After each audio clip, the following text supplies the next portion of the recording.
Well, we're back in another week, and we have a top 5 wrestling list to go over and the ratings. And if you're new here, this is Dramascripted Saturday, where we go over the most noticeable things that happen in this world of wrestling. But how we start off every Dramascripted Saturday, we start off with the ratings, and we have Raw with a 1.57 million, NXT with 600,000. AEW back on the rise since they didn't have to compete with the playoffs for the first time in a long time with 300,000, and then SmackDown had to compete with the 4th of July weekend, everyone out celebrating and partying, and only got 1.7 million. So those are the ratings for this week in wrestling. And this past week around June 30th, WWE released a documentary on the WWE Network, or Peacock for us here in the States. It's on Peacock.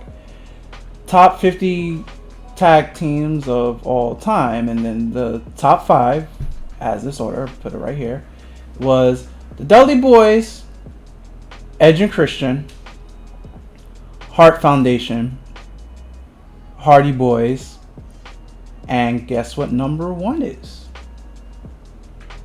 The New Day. And thinking back on this list, the Hart Foundation being there, I don't want to say it surprised me, but I'm surprised they got 3rd. I would say they probably would have got 5th. New Day getting 1, it makes perfect sense. Can you name a bigger tag team in the past 8 years than the New Day? I'll wait. You can't.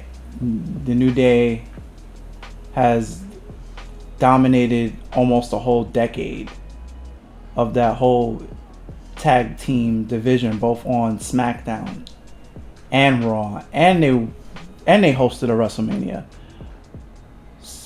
Merch sales are through the roof. Entertainment quality through the roof. And this is coming from someone when the New Day first came out that I hated the New Day. If you want to go back onto the Game Fiend 127 channel and brew the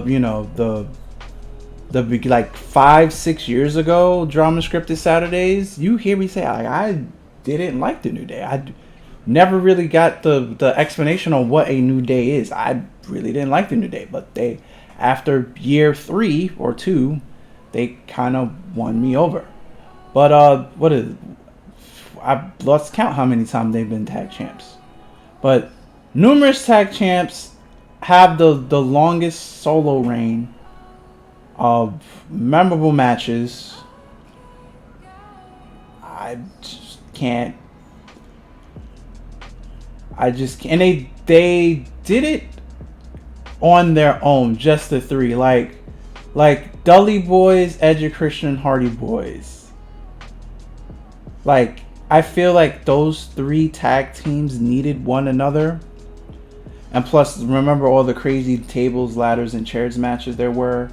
And then matches with the Dudleys, and matches with the Hardys, and then matches with Edge and Christian with the Dudleys, and matches with Edge and Christian with the Hardys. So, like, I feel that those 3 teams needed to feed off of one another to get there, as in the New Day was just so dominant of a tag team trio on their own. They just stood alone and dominated the tag division in WWE for the past 8 years. So people are saying the Road Warriors or Legion of Doom, the majority of LOD stuff was major stuff was before they got to WWE. So I people need to remember, when WWE do these lists, unless they were, did something like very, very dominant in WCW, it's only gonna go to their history, stuff that Vince created in his idea. Like, well, no, NWO. So I was gonna say, if they ever came out with a DVD and top 5 staples, obviously NWO would be number 5. But obviously NWO wasn't Vince's idea. But WWE owns WCW. But like, you get what I'm saying. Like, it heavily more on the WWE created than another wrestling company or them themselves own created. So I like a lot of people like, what about this tag team? What about that tag team? I'm like, well, look at what the New Day has accomplished. They were throwing pancakes into the crowd at one point.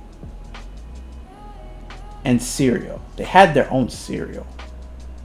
Like, I just don't know what else to tell you. Other news, surprise returns. Zelina Vega came back to WWE. She came back and won her match against Liv Morgan on this past SmackDown. So that means to tell me that she won the battle between, you know, keeping her online media accounts and her Twitch and her OnlyFans, and WWE re-signed her. So she stood up for what she wanted to still do outside of the company. She got released, and then look at that. They signed her back. I was surprised. I thought she was going to go and join Andrade or in AEW. You heard me say here first when she got released. I was like, oh, she's going to go with Andrade and, you know, help manage him in AEW. But look at here, me being wrong, and she's back in the WWE universe on SmackDown. So shout outs to Zelina Vega. And then my favorite superstar, the Rated R superstar, returns on 2 SmackDowns ago, and he beat the holy hell out of the big dog, Roman Reigns, and said, see you at Money in the Bank. So it looks like one of those main events is Edge versus the big dog, Roman Reigns, the tribal chief himself, and Edge in a singles match at Money in the Bank, which I don't see how this is going to go, because Roman pin stacked both Edge and Daniel Bryan at WrestleMania. He dominated both men. So if Roman was able to dominate 2 men at one time, this should be nothing for the big dog to win a singles match. If, you know, we want to speak realistically here, but, you know, it's drama scripted, it's wrestling, that's why I like it. So Edge is back, Zelina Vega's back. Just can't wait for Money in the Bank. That will probably be my next video, Money in the Bank predictions. Got to go over that card. I'm just gonna say it right now. I think Ricochet is gonna win the Money in the Bank briefcase. Out of everyone that's in it, it only makes the most sense. I don't see Matt Riddle winning it. I don't. I really don't. And then, like, that'll be the time for Randy Orton to screw over Matt Riddle, to get over to break up Arcade Bro. It would be in the Money in the Bank match. So yeah, I think I have a strong feeling they're going to give it to Ricochet. Very, very, very strong feeling that they're going to give it to Ricochet. But yeah, that's going to wrap this up for this week's Dramascripted. Remember, there'll be a Dramascripted Saturday or someday with a week, every week. I'll try to get these out, but been a very busy week. I decided to work yesterday, and there was noise, so I couldn't record after I got home from work, so I decided to do it on Monday. But that's it. If you've liked what you have witnessed, please remember to rate, comment, and subscribe. I try to get out 1 wrestling video a week. Please leave your thoughts in the comment sections below me. And until sometime this week, I'm Dante. I'm out of here. Later, and peace. Be safe, everyone.